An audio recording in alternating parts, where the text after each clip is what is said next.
Hi students and welcome back to Coach Me classes. आज के lecture में हम क्लास 12th का चैप्टर पढ़ेंगे इकोसिस्टम। अगेन ये एक माइंड मैप है। सबसे पहले आपको पता होना चाहिए इकोसिस्टम टर्म दी थी सर A.G. टैंसले ने। ठीक है। उसके बाद इकोसिस्टम की डेफिनेशन बहुत इंपॉर्टेंट है। इकोसिस्टम क्या होता है? It is a basic functional ecological unit in which living organism interact amongst themselves and with their surrounding physical environment. यानी कि ऐसी बेसिक फंक्शनल इकोलॉजिकल यूनिट होती है जिसमें जो लिविंग ऑर्गेनिजम्स हैं वो इंटरैक्ट करेंगे आपस में अमंग देमसेल्व्स और साथ ही साथ अपनी फिजिकल एनवायरनमेंट के साथ। ठीक है। उसके बाद इकोसिस्टम का साइज एक छोटा सा पॉन्ड है जहाँ पे कुछ जो आपके ऑर्गेनिजम्स रह रहे हैं वो एक दूसरे से इंटरैक्ट कर रहे हैं, तो वो भी एक इकोसिस्टम कहलाएगा। एक बहुत बड़ा फॉरेस्ट भी एक इकोसिस्टम कहलाएगा। ठीक है। तो कितना भी इसका साइज हो सकता है। अगर मैं डिवाइड करूं, क्लासिफाई करूं, तो नेचुरल होता है, आर्टिफिशियल होता है इकोसिस्टम। नेचुरल इकोसिस्टम आप जानते हो, आपके टेरेस्ट्रियल कौन से होते हैं natural ecosystem? Forest, grassland, desert. Aquatic कौन से होते हैं आपके? ये नेचुरल के ही पार्ट हैं दो, एक तो टेरेस्ट्रियल और एक एक्वेटिक। ठीक है। एक्वेटिक आपके हो गए पॉन्ड, लेक, वेटलैंड। ठीक है। स्ट्रीम्स। ये तो नेचुरल के अंदर दो हो गए। आर्टिफिशियल की हम बात करें तो आर्टिफिशियल में आपका क्या आता है? जो मैन मेड होगा, जैसे आपके एक्वेरियम्स हो गए या क्रॉप फील्ड्स हो गए। ठीक है। उसके बाद इकोसिस्टम के कंपोनेंट्स क्या होते हैं? दो मेजर कंपोनेंट्स अगर मैं बात करूं, आप लोग 6 स्टैंडर्ड से पढ़ते आ रहे हो, बायोटिक, एबायोटिक। एबायोटिक यानी जो नॉन लिविंग कंपोनेंट्स को है ना, आपके सारे जैसे air, water, soil. Biotic components आपके लिविंग कंपोनेंट्स हो जाते हैं। और आप इस क्लास के अंदर बायोटिक के अंदर 3 क्लासिफिकेशन पढ़ेंगे। प्रोड्यूसर, जो कि आपके प्लांट्स हो गए, ऑटोट्रॉफ्स हो गए, है ना। कंज्यूमर्स, कंज्यूमर्स में 4 कैटेगरीज हैं। Primary consumers, secondary consumers, tertiary consumers and quaternary consumers. ठीक है।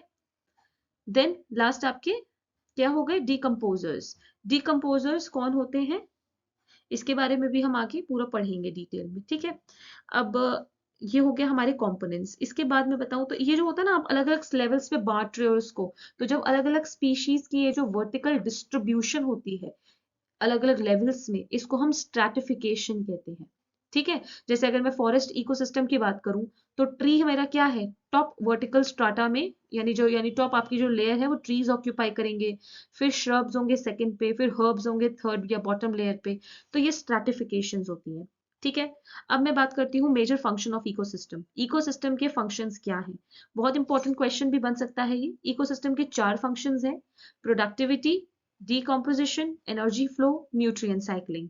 ठीक है। अब आप लोग ये बताओ, आपको इसके बारे में जब आप प्रोडक्टिविटी वर्ड सुनते हो आपके दिमाग में क्या आता है?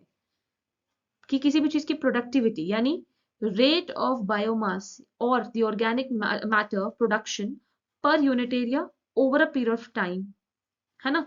यानी कि कितना ऑर्गेनिक मैटर बन रहा है एक यूनिट एरिया में एक पर्टिकुलर टाइम पीरियड के अंदर by a plant during the photosynthesis process के दौरान, वो कहलाती है उसकी प्रोडक्टिविटी। ठीक है। अमाउंट जो आपका बन रहा है उसको हम उसकी प्राइमरी प्रोडक्शन, कितना बन रहा है उसको उसकी प्राइमरी प्रोडक्शन कहते हैं हम। ठीक है। और साथ ही साथ इसका जो the rate of formation of new organic matter, और आगे जो कंज्यूमर्स के द्वारा नया ऑर्गेनिक मैटर बनता है उसको हम सेकेंडरी प्रोडक्टिविटी कहते हैं। ठीक है। अब प्रोडक्टिविटी के दो एस्पेक्ट्स हैं, दो पार्ट्स में है। एक तो जीपीपी यानी ग्रॉस प्राइमरी प्रोडक्टिविटी, एक नेट प्राइमरी प्रोडक्टिविटी। इनके बीच का डिफरेंस आ जाता है कभी कभी। तो ग्रॉस और नेट में फर्क क्या हुआ? देखो, ग्रॉस मतलब, ग्रॉस प्राइमरी प्रोडक्टिविटी मतलब it is the rate of production of organic matter during photosynthesis in in ecosystem. यानी एक इकोसिस्टम के अंदर कितना ऑर्गेनिक मैटर बन रहा है फोटोसिंथेसिस के दौरान। ठीक है। और कुछ जो हमारा जीपीपी है वो प्लांट जो है वो रेस्पिरेशन के लिए भी यूटिलाइज कर लेते हैं, और कुछ हमारा आगे नेक्स्ट ट्रॉफिक लेवल पे पास ऑन हो जाता है।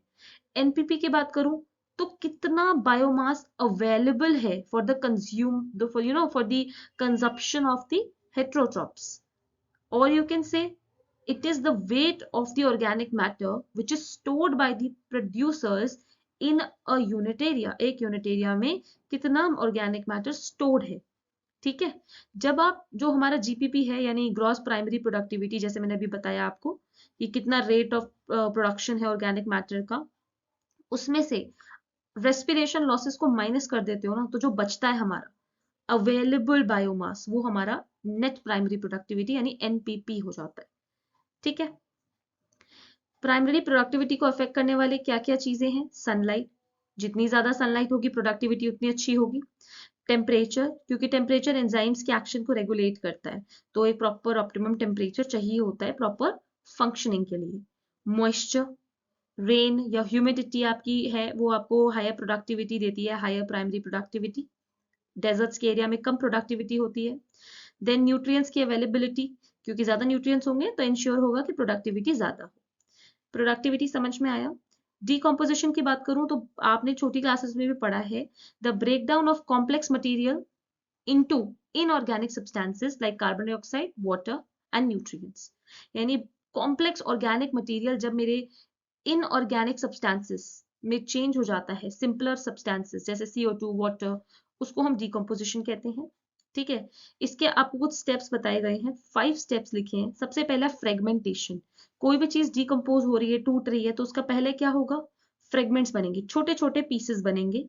ठीक है, और ये कौन करेगा? अर्थवर्म के द्वारा होगा। अर्थवर्म को फार्मर्स फ्रेंड कहते हैं।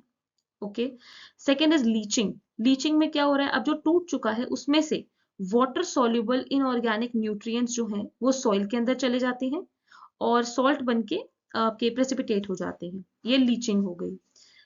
थर्ड आएगा कैटाबॉलिज्म। कैटाबॉलिज्म में क्या हो रहा है? अब एंजाइमेटिक एक्टिविटी आएगी, है ना, जिसमें बैक्टीरियल और फंगल एंजाइम जो हैं वो वेस्ट मटेरियल को डिग्रेड करेंगे सिंपलर इनऑर्गेनिक सब्सटेंस बनाने के लिए। देन ह्यूमिफिकेशन, ह्यूमस सुना है ना, ह्यूमस वो डार्क कलर का एक अमॉर्फस सब्सटेंस होता है, उसकी एक्यूमुलेशन यहाँ पे स्टार्ट होती है।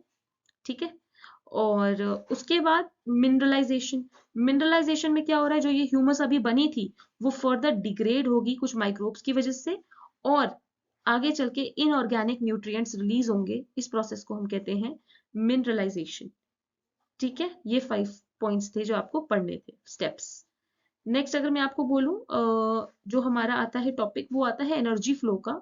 एनर्जी फ्लो पे आने से पहले आपको 2 चीजें पता होनी चाहिए। एक तो पता होनी चाहिए फूड चेन, एक पता होनी चाहिए फूड वेब, जो कि मुझे लगता है आप सबको ऑलरेडी पता होगी। बट फूड चेन क्या होती है? देखो, transfer of energy from producers to the top consumers through a series of organism. यानी इसको इसने खाया, उसको इसने खाया, आगे उसने खाया, सिंपल। ठीक है, एक आपका मान लो आप ग्रास है, ग्रास को रैबिट खा गया, रैबिट को आगे लायन ने खा लिया, सिंपल फूड चेन।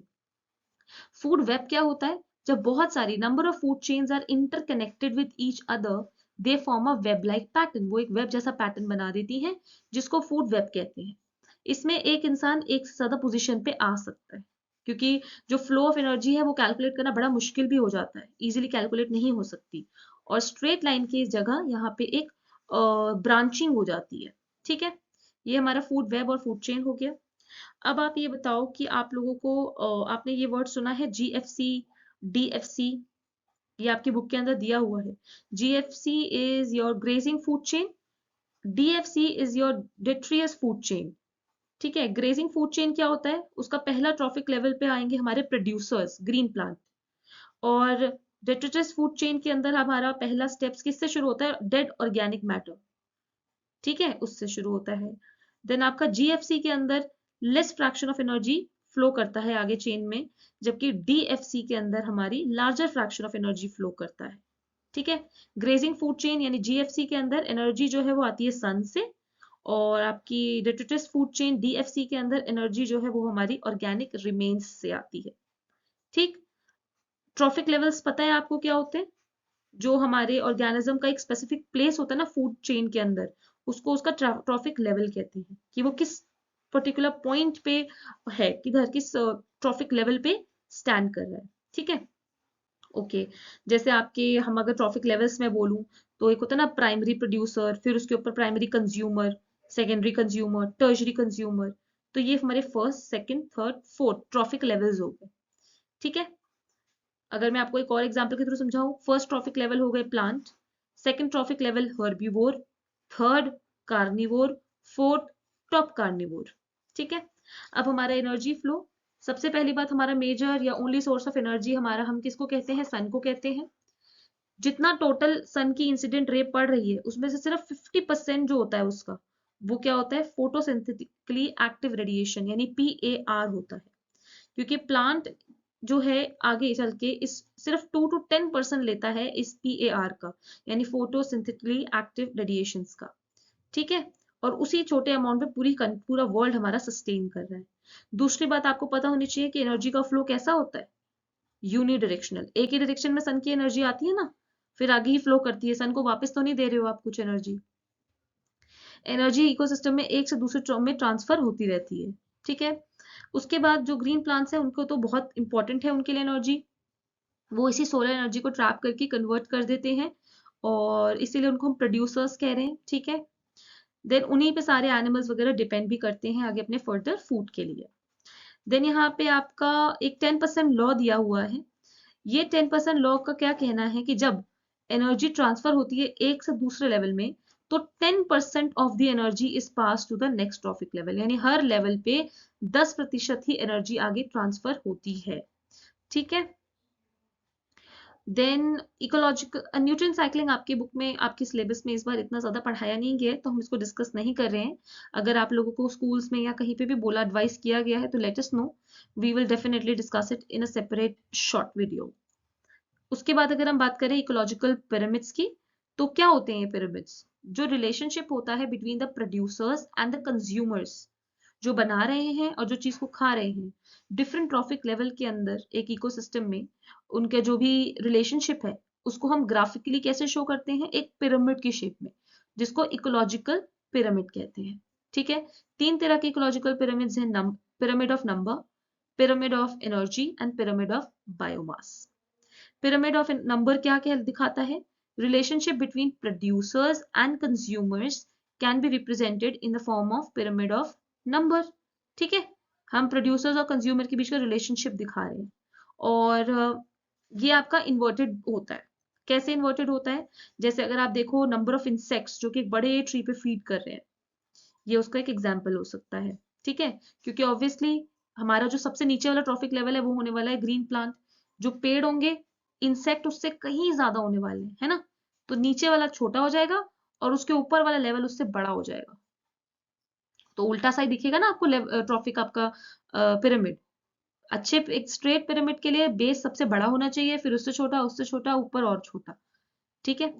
देन आपकी बात करूंगी पिरामिड ऑफ बायोमास की, तो अगेन जो रिलेशनशिप आपका प्रोड्यूसर्स और कंज्यूमर्स के बीच है उसको हम शो कर सकते हैं। अगर ग्रासलैंड इकोसिस्टम की बात करें तो वो पिरामिड अपराइट होता है, लेकिन अगर पॉन्ड इकोसिस्टम की मैं बात करती हूँ तो यहाँ पे कैसी शेप आती है पिरामिड ऑफ बायोमास की, इन्वर्टेड। क्यों, क्योंकि पॉन्ड इकोसिस्टम में जो फिशेस का बायोमास है ना, the biomass of fish for exceeds that of phytoplankton, यानी फाइटोप्लैंक्टन जो पानी में प्लांट्स हैं उनसे ज्यादा हमारा फिशेस का होता है, यानी फर्स्ट लेवल से ज्यादा सेकेंड लेवल है, ठीक है। तो अगेन इन्वर्टेड आ गया। पिरामिड ऑफ एनर्जी हमेशा सीधा होता है, क्योंकि सबसे ज्यादा तो हमारा नीचे जो है बेस है उसी पे एनर्जी रहने वाली है, फिर ऊपर ऊपर आते आते 10%, उसका 10%, उसका 10% और कम हो जाएगा, ठीक है। इकोलॉजिकल पिरामिड की लिमिटेशंस क्या होती हैं कि it never takes in account the same species belonging to 2 or more trophic level. अगर एक ही तरह की स्पीशीज 2 या 2 से ज्यादा ट्रॉफिक लेवल को बिलोंग कर रही है उसको अकाउंट में नहीं लिया जा रहा है। अगर एक सिंपल फूड चेन है, मतलब हमने क्या माना, एक सिंपल फूड चेन है, इसको इसने खाया उसको इसने खाया, लेकिन फूड वेब का कोई भी अकोमोडेट नहीं किया गया किसी पिरामिड के अंदर। Then in spite of the vital role played by saprophyte decomposers, उनको इकोलॉजिकल पिरामिड में इंपॉर्टेंस नहीं दी जाती, सैप्रोफाइट्स या फिर डिकम्पोजर्स को। अंडरस्टूड। तो यही है इस चैप्टर के अंदर। अगर आपको इससे ज्यादा कुछ भी और पूछना है या कोई भी चीज में डाउट है, you are most welcome to put your doubts in the comment section, and even you can email it to us, and we'll be happy to let you know all the answers. So that is all for this particular video, students. So thank you for watching and keep learning.